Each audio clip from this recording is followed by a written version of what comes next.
Hello everyone, today we will start from question number 5 of exercise 1.3. What can the maximum number of digits be in the repeating block of digits in the decimal expansion of 1 by 17? Perform the division to check your answer.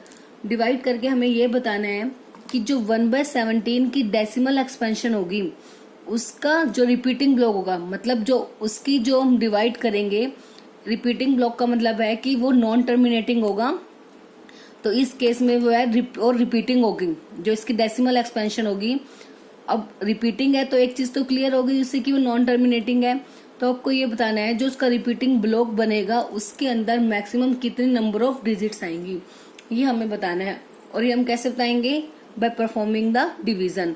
अब 1 by 17 है तो that mean जो bye वाली value होती है उससे divide किया जाता है, जो न्यूमरेटर होता है उसको डिवाइड किया जाता है, मीन्स जो न्यूमरेटर होता है वो हमारा क्या हो जाता है? डिविडेंड। अब 17 से हमने 1 को क्या करना है? डिवाइड। अब सबसे पहले 17 की टेबल में तो 1 आता नहीं है, तो अब उसके लिए क्या लगानी पड़ेगी हमें? Direct point 0। तो यहाँ पे भी 0 आ गया और हमने क्या लगा दिया? पॉइंट, क्योंकि पॉइंट से पहले वाली वैल्यू डिवाइड नहीं हुई इसलिए उसके नाम की क्या लग गई? 0। पॉइंट का पॉइंट, अब एग्जैक्टली 0। 17 तो अभी भी नहीं जा रहा, तो फिर से हमें एक और 0 लेनी पड़ेगी। जब एक और 0 लेनी पड़ेगी उसके नाम की यहाँ पे भी क्या लग जाएगी? एक और 0। अब कितने पे जाएगा ये? 17 5 जा 85। ठीक है, अब इसको माइनस करेंगे, कितना आएगा?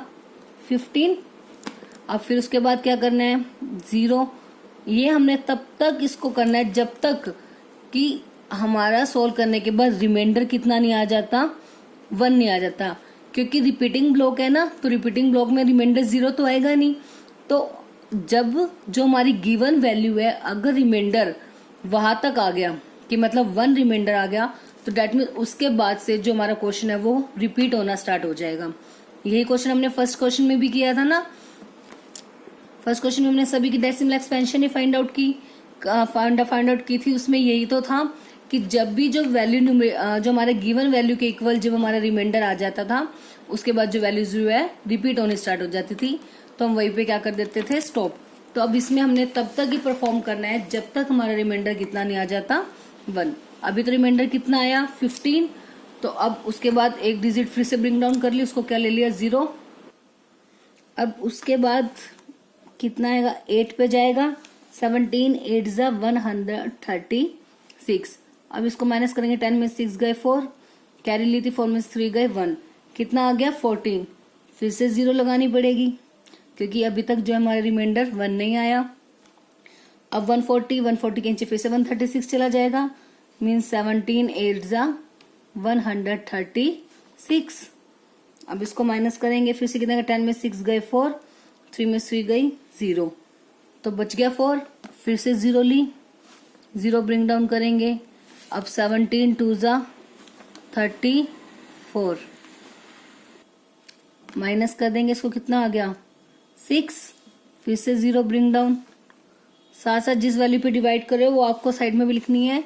अब 17 3 जा 51, 10 में से 1 गए 9, ये तो अभी भी 1 नहीं आया। फिर से 0 0, 17 5 जा 85, माइनस करेंगे, फिर कितना आ गया? 5। फिर से 0 ब्रिंग डाउन। अब कितना जाएगा? 17 2 जा 34, फिर से माइनस करेंगे, 10 में से 4 गए 6, अब 4 में से 3 गए 1, कितना आ गया? 16 ले लिया, तो फिर से यह 0 लगाएंगे और नीचे राइट कर देंगे।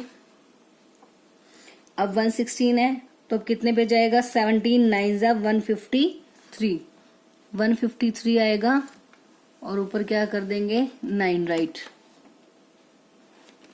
ठीक है, अब इनको माइनस करेंगे, 160 में 50 गए, कितना आ गया? 7। फिर से 0 ब्रिंग डाउन, ऐसे ऊपर लगाएंगे। अब 70 आ गया, 70 पे कितने? 17 4 जा 68, तो ऊपर क्या लगा दिया? 4। अब माइनस करेंगे, कितना आ गया? अभी भी कितना आया 2 आया, अभी भी 1 नहीं आया ना हमारा, तो फिर से 0 ब्रिंग डाउन। तो ये 17 1 जा 17, 10 में 7 गए, कितना अभी भी 3। तो अभी 0 और 1 ऊपर मैं राइट कर देती हूँ, मैंने अभी राइट नहीं किया ना, जो नीचे 0 ब्रिंग डाउन किया है। और 17 1 जा 17 गया, फिर से 0 लेंगे, अब ब्रिंग डाउन करनी है जो हमें 0। अब अगेन 17 1 जा 17 जाएगा, बिकॉज 17 2 जा 34, वो फिर वैल्यू बिग हो जाएगी। तो 17 1 जा 17, 10 में 7 गए 3, 2 में 7 गया 1, 13 आ गया। अब फिर से 0, तो इसके नाम की भी 0 लगा दें। और अगेन 7 पे 1 पे डिवाइड किया था ना, अब हमारे पास 130 आया था, तो 7 पे जाएगा 119, 119। इसको माइनस करेंगे 110 आ गया। देखो मैं इसको ना ऊपर ही लिख देती हूँ ताकि बार बार ना प्रॉब्लम ना हो हमें भी राइट करने में। साइड में आपने इसके नीचे ही कॉन्टिन्यूसली डिवाइड करना है, मैं ऊपर राइट कर रही हूँ ताकि इजीली हम ऊपर का ब्लॉक भी फिल कर सकेंगे। 110 मैं यहाँ राइट कर रही हूँ, 110 तक आ गया था ना हमारा। अब देखो 17 की टेबल में 110 के नीचे क्या जाएगा, 17 6 जा 102, 17 6 जा 102, माइनस कर दिया कितना आ गया 8, 0 ब्रिंग डाउन। पहले वाली भी एक 0 आई थिंक हमने राइट नहीं की थी, वो मैंने राइट कर दी। अब 80 आ गया, अब 80 में कितने पे जाएगा, 17 4 जा 68, 17 4 जा 68, 10 में से 8 गए 2, 7 में 6 गए 1, 12 आ गया, तो फिर से 0 ली 0। तो अब कितने पे जाएगा, 17 7 जा 108, 119 सॉरी 119। अब आ गया हमारा 1, 120 में से 119 माइनस करेंगे तो 1, गिवन वैल्यू कितनी थी 1, अब आ गया कितना 1। अब उसके बाद देखो जब हम वैल्यू रिपीट क्यों होंगी, 0 लगाएंगे, फिर वही सेम ए नहीं जाएगा, 2 0 100 पे, सेम स्टेप सारे के सारे दोबारा बन जाएंगे। इसीलिए जब गिवन वैल्यू के इक्वल रिमाइंडर आ जाता है तो उसके बाद जो हमारी डिजिट्स जो है वो रिपीट होना स्टार्ट कर देती है। तो इसका मतलब जो हमारा रिपीटिंग ब्लॉक आ गया वो ये सारा हो गया। मैं एक बार नीचे राइट भी कर देती हूँ ताकि हमें इजीली हो जाएगा, क्योंकि हमें इसको काउंट भी करना है कि कितने नंबर ऑफ डिजिट जो है ब्लॉक में रिपीटिंग है। चलो देख लेते हैं। 1 2 3 4 5 6 7 8 9 10 11 12 13 14 15 और 16, मतलब 1/17 की जो डेसिमल एक्सपेंशन है उसमें 17 डिजिट्स हैं जो रिपीटेड है। क्योंकि अगर हम इसके बाद दोबारा से डिवाइड परफॉर्म करेंगे, सेम यही का यही पूरा ब्लॉक, यही वैल्यूज दोबारा आएंगी, उसके बाद फिर से रिमाइंडर 1 आ जाएगा, फिर परफॉर्म करोगे, फिर पूरा का पूरा यही ब्लॉक बन जाएगा। मतलब यही वैल्यूज सारी की सारी बार बार रिपीट होती जाएंगी। तो लास्ट में हम राइट कर लेंगे 1/17 की जो डेसिमल एक्सपेंशन है वो क्या आएगी। और आपसे क्वेश्चन पूछा गया था कि मैक्सिमम नंबर ऑफ डिजिट्स कितनी होंगी इसकी रिपीटिंग ब्लॉक में। तो maximum number of digits in the repeating block, आप चाहे तो साथ में आगे भी लिख सकते हैं, ब्लॉक ऑफ डेसिमल एक्सपेंशन 1/17 कितनी डिजिट हो गए टोटल 16। अभी हमने काउंट किया ना, तो मैक्सिमम डिजिट कितनी होंगी repeating 16 digits. Next question number 6 is look at the several examples of rational numbers in the form p by q where p and q are integers with no common factors other than 1 and having terminating decimal representation. Can you guess what property q must have satisfy? मतलब ये कह रहे हैं कि अगर इसकी कुछ examples देख लो आप रैशनल नंबर्स के, ठीक है, मतलब पी रैशनल नंबर कौन से होते हैं जो पी बाई क्यू की फॉर्म में होते हैं। कुछ एग्जांपल्स उठा के देख लो जिनमें कुछ कॉमन ना हो उन दोनों रैशनल नंबर में, मतलब जो न्यूमरेटर और डिनोमिनेटर ऐसी वैल्यूज होनी चाहिए जिनमें कुछ भी कॉमन ना हो अदर देन 1, सिर्फ 1 कॉमन हो, मतलब वो एक दूसरे से कट नहीं होनी चाहिए किसी सेम टेबल पर। And having terminating decimal expansion, और उसकी जो डेसिमल एक्सपेंशन है वो कैसी होनी चाहिए, टर्मिनेटिंग, दैट मीन्स रिमाइंडर कितना आना चाहिए 0। तो उस केस में बता रहे हैं कि क्या आप गेस कर सकते हो कि क्या प्रॉपर्टी क्या मस्ट सेटिस्फाई, की कौन सी प्रॉपर्टी क्या सेटिस्फाई करेगा। तो इस केस में ये आगे 10th क्लास में आप एक थ्योरम भी पढ़ोगे, उससे भी आपको क्लियर हो जाएगा कि जब भी कोई भी डेसिमल टर्मिनेटिंग होता है, ठीक है, टर्मिनेटिंग डेसिमल कब होगा, कोई भी रैशनल नंबर टर्मिनेटिंग डेसिमल की फॉर्म में कब होगा, अगर उसमें जो डिनोमिनेटर होगा क्याऊ, उसकी जो प्राइम फैक्टराइजेशन है वो किस फॉर्म में होगी, या तो उसके जो मतलब जो प्राइम फैक्टर्स होंगे ना, या तो वो 2 की फॉर्म में होंगे या 5 या दोनों। अकेला 2 भी हो सकता है, अकेला 5 मतलब 2 की पावर्स का मतलब जैसे 2 का स्क्वायर, अगर क्याऊ की जगह 4 आ गया तब भी ये टर्मिनेटिंग होगा। 2 का क्यूब मतलब 8 आ गया तब भी टर्मिनेटिंग। ऐसे 5 स्क्वायर 5 क्यूब, अगर उसकी फैक्टराइजेशन में इनमें से कोई भी नंबर आता है तब भी जो फैक्टराइजेशन होगी वो डेसिमल होगा वो कैसा होगा, टर्मिनेटिंग। और बोथ का मतलब है अगर दोनों एक साथ आ जाए तब भी। अब एक बार मैं आपको कुछ एग्जांपल की हेल्प से ये चीज प्रूव भी करके दिखा देती हूँ कि सिर्फ इन्हीं केसेस में ही जो है हमारा ये क्वेश्चन सेटिस्फाई करेगा, मतलब टर्मिनेटिंग होगा डेसिमल, अदरवाइज टर्मिनेटिंग नहीं होगा। अब सपोज मैंने ये ले लिया, देखो जैसे 4/5 है, तो 5 से 4 को किया, 0.0 लगाया, 0.58 जा 40, टर्मिनेटिंग हो गया डेसिमल, कितना आ गया हमारा 0.8। ऐसे ही अगर मान लो मैंने 5/2 ले लिया कि बाय में मैंने 2 ले लिया, तो 2 2 जा 4, 2 5 जा 10, 2.5 आएगी इसकी डेसिमल एक्सपेंशन। अब ऐसे ही इसमें आप 4 के प्लेस पर 5 और 2 एक साथ ले लेते हैं, 4/10 0.4। अब 4/3 लेके देखते हैं, 2 और 5 के अलावा कुछ भी अलग से, तो डिवाइड करेंगे, तो 3 1 जा 3, 4 में 3 गए 1, फिर उसके बाद 0 ली, 4 2 जा 8, 2 आ गया 0, 3 से डिवाइड करें ना, 3 2 जा 6, 3 3 जा 9, 9 आएगा, 10 में से 9 गए 1, अब से 1 आ गया, फिर से 0 लेंगे,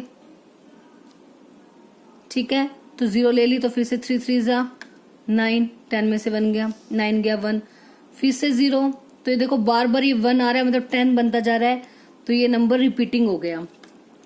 तो हमारा यही केस होता है, अगर जो हमारा जो डिनोमिनेटर है वो अगर 2 5 और उन्हीं दोनों के मतलब फैक्टराइजेशन में ही होगा तब तो नंबर टर्मिनेटिंग होगा, अदरवाइज वो नॉन टर्मिनेटिंग के साथ साथ रिपीटिंग होता है।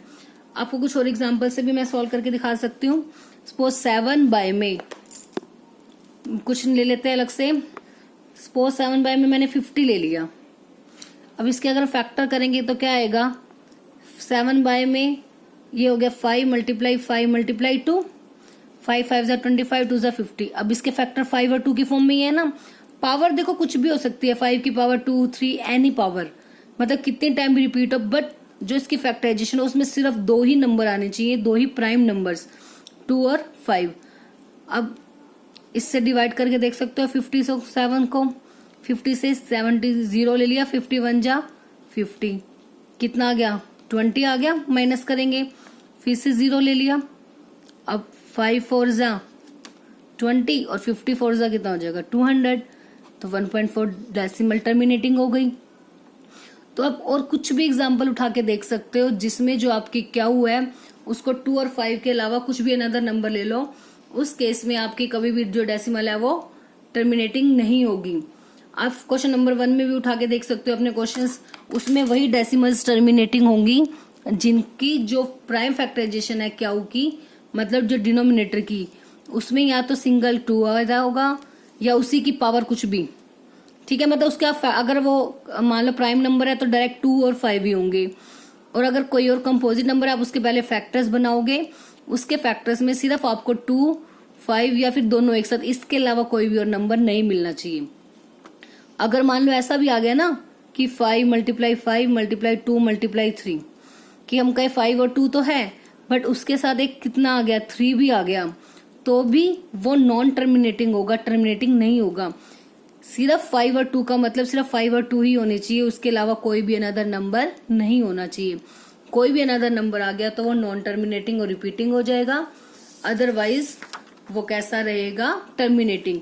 तो बस हमें यही बताना था कि क्या हम प्रॉपर्टी बता सकते हैं कि क्या सेटिस्फाई करेगा, तो सिर्फ हमें यही लिखना है जो क्याऊ की प्राइम फैक्टराइजेशन होगी वो या तो 2 की पावर्स में होंगी, कुछ 5 की पावर्स में, या दोनों एक साथ भी हो सकते हैं।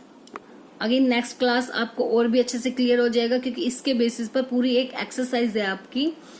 तो अगर आपको बी से ये कंसेप्ट अगर अच्छे से आ जाएगा तो आगे आपको कोई प्रॉब्लम नहीं होगी इसको समझने में। और next question number 7, right 3 numbers whose decimal expansion are non terminating and non recurring. मतलब 3 नंबर्स ऐसे बताने हैं जो जिनकी जो डेसिमल एक्सपेंशन है ना तो वो टर्मिनेट हो मतलब कंटिन्यू रहेगी, और नॉन रैकरिंग मतलब ना ही वो रिपीट हो। तो ऐसे कोई भी 3 नंबर्स राइट करने हैं। तो हम ये लिख देते हैं सॉल्यूशन में, लेट रिक्वायर्ड 3 नंबर्स आर। कोई भी नंबर्स हमने अपनी तरफ से बता सकते हैं, क्योंकि उन्होंने बोला है कि कोई भी 3 नंबर्स ऐसे लिखने हैं, बट ध्यान रखना है ऐसे लिखने हैं ना तो वो टर्मिनेट हो ना ही वो रिपीटेड हो।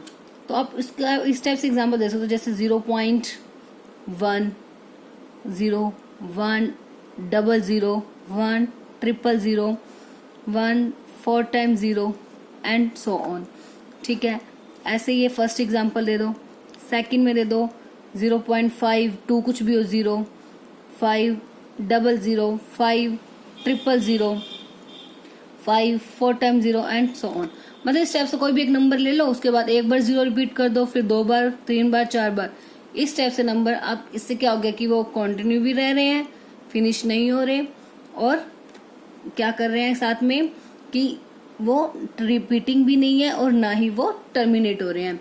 और याद है ऐसे नंबर्स को क्या कहते हैं, जो ना तो टर्मिनेट होते हैं ना ही रिपीट रैकरिंग, वो होते हैं हमारे इरेशनल नंबर्स।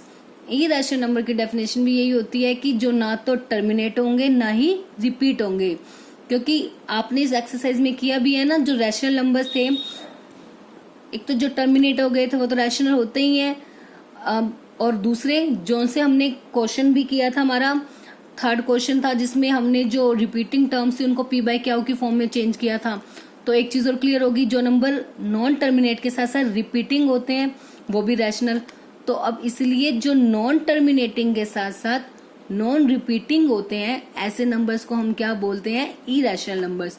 तो आपको अब चाहो तो ऐसे कोई एग्जांपल्स दे सकते हो, या जैसे √3 5 4 इनकी वैल्यूज फाइंड आउट, सॉरी √3 5 7 इनकी वैल्यूज फाइंड आउट करके वो भी एग्जांपल्स आप दे सकते हो। क्योंकि हमें सिर्फ ऐसे नंबर्स बताने हैं, 3 डेसिमल्स बतानी है जो ना तो टर्मिनेट हो ना ही रैकरिंग हो। ये इजीएस्ट वे हो जाता है बताने का, इसलिए मैं आपको स्टेप से बता रही हूँ। आप चाहो तो कोई अनदर एग्जाम्पल भी दे सकते हो। अब 0.3 ले लो, यहाँ पे 7 4 कुछ भी नंबर ले सकते हो, 7 0 7 00 7 000 एंड सो ऑन। बस इस टाइप से कोई भी 3 हमें एग्जाम्पल्स बताने हैं।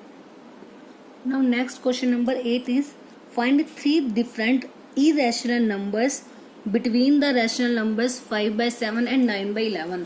2 रैशनल नंबर है हमारे पास 5/7 और 9/11। अब देखो इनकी जो क्या हुआ है इनमें, मतलब इनका जो डिनोमिनेटर है वो 5 और 2 की फॉर्म में नहीं है, तो इसका मतलब जो इसकी डेसिमल एक्सपेंशन आएगी वो नॉन टर्मिनेटिंग आएगी और नॉन टर्मिनेटिंग आएगी बट रिपीटिंग आएगी। मतलब एक चीज क्लियर हो जाती है इससे कि ये टर्मिनेट तो होगा नहीं, कि नॉन टर्मिनेटिंग आएगी। ठीक है, और साथ में कैसी आएगी, रिपीटिंग।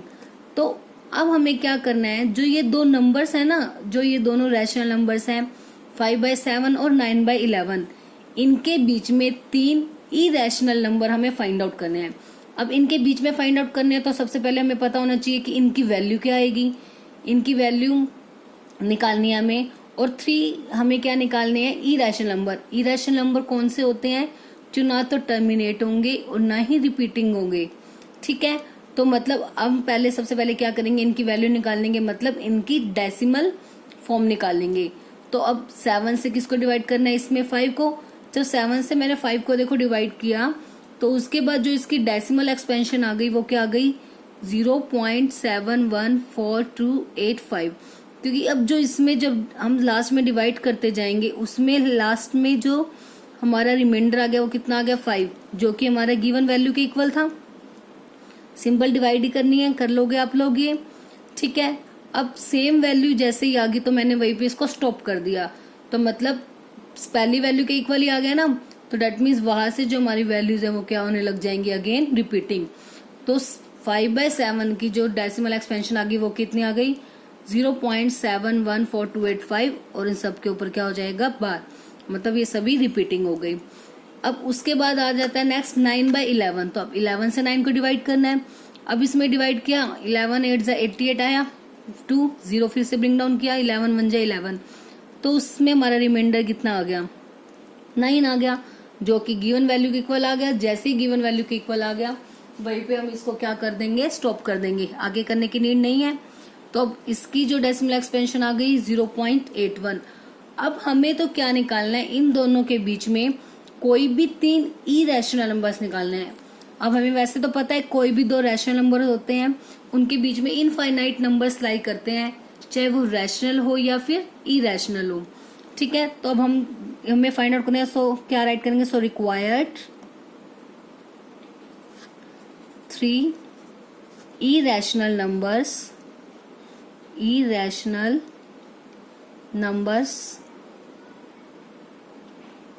between 5/7 and 9/11। बस आपको सिर्फ एक चीज ध्यान रखनी है, जैसे ही इरेशनल नंबर फाइंड आउट करने के लिए कहा जाए कि ना तो वो टर्मिनेट हो ना ही वो रिपीटिंग हो। अब सबसे पहले देखो इसके हम 2 वैल्यू सपोज मान लेते हैं 71 और 81। अब 71 और 81 के बीच में बहुत सारे नंबर्स हैं तो कोई भी आप 3 उठा सकते हो। सपोज मैंने 72 ले लिया तो 0.72 नॉन रिपीटिंग दिखाना है ना हमें, तो 7 नेक्स्ट टाइम 22 ले लिया, 7 नेक्स्ट टाइम 33 ले लिया, सॉरी 3 टाइम 2 ले लिया एंड सो ऑन। मतलब कुछ भी ले सकते हो यहाँ पे आप 73 733 733 होने इनके बीच में चाहिए। 71 और 81 के बीच में ही आएगा ना 72 73 74 सभी नंबर्स। तो ये मैं इसलिए ऐसा लिख रही हूँ कि एक बार 2 ले लिया, एक बार 2 टाइम 2, इससे हमें क्लियर हो जाता है कि जो डेसिमल है वो हमारी रिपीटिंग नहीं हो रही और ये नॉन टर्मिनेटिंग भी है। आगे फर्स्ट नंबर, ऐसे ही सेकंड नंबर कोई भी अनदर नंबर 73 ले सकते हो, नहीं तो चाहो तो आप 75 76 कुछ भी ले सकते हो। चलो 76 ले लिया, फिर नेक्स्ट टाइम क्या करेंगे डबल टाइम 6 ताकि उसको रिपीटिंग ना दिखाई दे वो, फिर 3 टाइम ले लिया। नेक्स्ट भी लिखना चाहो तो 7 4 टाइम 6 हो जाएगा। ऐसे ही नेक्स्ट ले सकते हैं हम 0.80, फिर 8 00 8 000 एंड सो ऑन। इस टाइप से कोई भी 3 इरेशनल नंबर्स आपको एग्जाम्पल देने हैं। आप अपने साइड से कोई भी अनदर एग्जाम्पल भी ले सकते हो, बट ध्यान रखना कि जो स्टार्टिंग डिजिट है वो 71 और 81 के बीच में ही होनी चाहिए।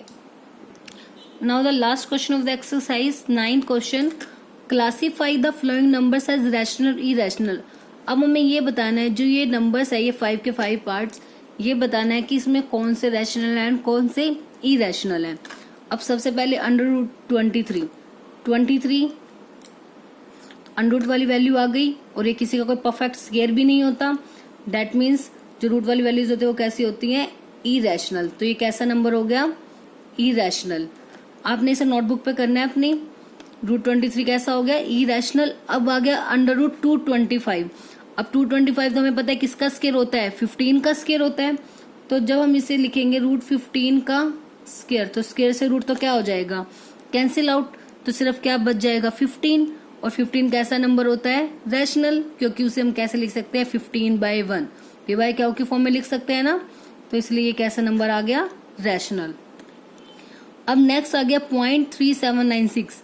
अब ये डेसिमल तो कैसी हो गई टर्मिनेटिंग डेसिमल मतलब रैशनल नंबर, क्योंकि अगर हम इसको p/q की फॉर्म में बदलना चाहेंगे तो क्या हो जाएगा 3796 बाय में 4 वैल्यूज है तो कितनी जीरोज आ जाएंगी 4। ये इसकी क्या हो जाएगी p/q फॉर्म। अब नेक्स्ट आ जाता है हमारा 4th में 7.478 एंड सो ऑन कि नॉन टर्मिनेटिंग है, बट नॉन टर्मिनेटिंग के साथ साथ वो रिपीटिंग भी है 478 रिपीट हो रहा है ना। तो जो नंबर नॉन टर्मिनेटिंग और रिपीटिंग होते हैं तो वो कौन से हो जाएंगे रैशनल। और नेक्स्ट वाला है नॉन टर्मिनेटिंग है बट रिपीटिंग भी नहीं है, उसमें देखो 1 0 आ गई फिर 2 zeros 3 zeros, तो इस टाइप के जो नंबर होते हैं वो कौन से होते हैं, हमारे इरेशनल नंबर्स। बस इतना याद रखना है, अगर वो टर्मिनेट हो गए तो डायरेक्ट रैशनल, और नॉन टर्मिनेटिंग के साथ साथ रिपीट हो रहे हैं तो रैशनल, रिपीट नहीं हो रहे तो इरेशनल। अब इसी के साथ आपकी एक्सरसाइज 1.3 फिनिश होती है। आई होप सभी को एक्सरसाइज अच्छे से क्लियर हो गई होगी। अगर किसी भी स्टूडेंट को कोई भी डाउट है, कोई कंसेप्ट अगर क्लियर नहीं हुआ तो वो मुझसे पूछ सकते हैं। I will give my best to solve your problem.